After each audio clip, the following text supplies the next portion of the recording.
Coucou tout le monde, j'espère que vous allez tous bien. Tout d'abord, j'aimerais remercier tout le monde qui s'est déjà abonné et les autres personnes qui continuent à s'abonner. Restez connectés, les vidéos arrivent. Bon, aujourd'hui, on va pas parler de mes cheveux, mais on va parler de la Française juste en face de moi. Salut! Pour voir sa belle coiffure. Elle est chouette, hein? Cheveux naturels, pas de rajout.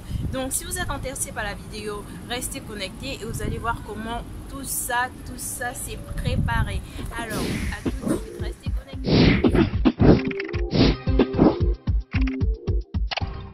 En général, après une coiffure protectrice comme les rastas que la Miss avait sur sa tête, il est conseillé de faire au moins un masque protéiné avant de se recoiffer. Donc pour cette fois-ci, on a opté pour un masque vraiment basique à la portée de tous, composé des ingrédients qu'on retrouve en général dans nos cuisines. Donc le masque, il était composé de 2 œufs et de 3 cuillerées à soupe de miel. On aurait pu rajouter de l'huile d'olive, mais comme la veille, la Miss avait déjà fait un bain d'huile qui a passé la nuit sur ses cheveux, on a jugé pas nécessaire de rajouter encore de l'huile. Donc les ingrédients sont homogénéisés et appliqués sur des cheveux humidifiés, comme vous pouvez le constater.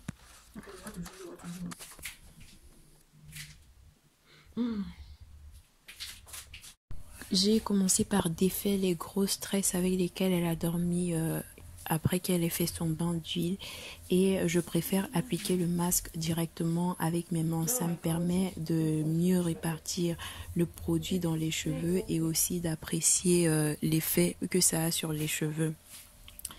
Et aussi le fait de passer mes mains à l'intérieur, ça permet de faire un premier démêlage, donc enlever tous les gros nœuds qui se sont formés à l'intérieur des cheveux. Et c'est un critère aussi pour pouvoir déterminer si le masque nous convient ou pas. Il y a ce critère de faciliter le démêlage et le fait que ça ressort également les boucles sur les cheveux.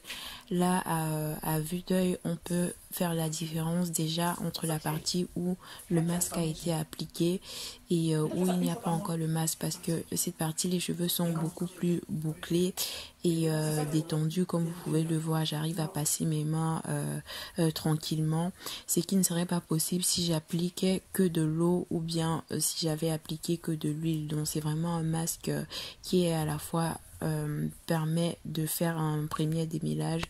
J'ai fini d'appliquer le masque sur tous les cheveux. Je passe à la deuxième phase du démêlage qui se fait cette fois-ci avec le peigne. Je commence à peigner bien au niveau des pointes en allant vers la racine pour limiter la casse. Et après, j'enroule les cheveux en faisant une grosse vanille. Et par la suite, je veux tous les mettre dans une couette en m'assurant en fait que la partie des pointes reste à l'intérieur, donc en contact avec les autres cheveux et le produit.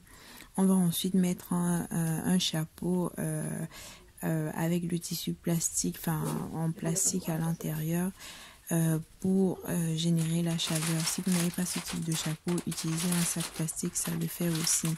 Donc pour accélérer le processus, on va rajouter un foulard en satin et on va laisser agir le masque environ 1h30 sur les cheveux, après quoi on a lavé et appliqué encore de l'huile.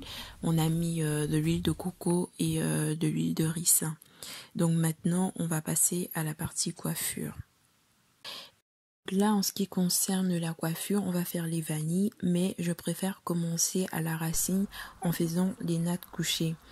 Donc je vais, la technique c'est un peu comme les nattes collées, hein, avec 3 brins, et dès que je quitte au niveau du cuir chevelu, je rassemble les 3 brins en 2 brins et j'enroule un brin sur l'autre comme on fait les vanilles normalement.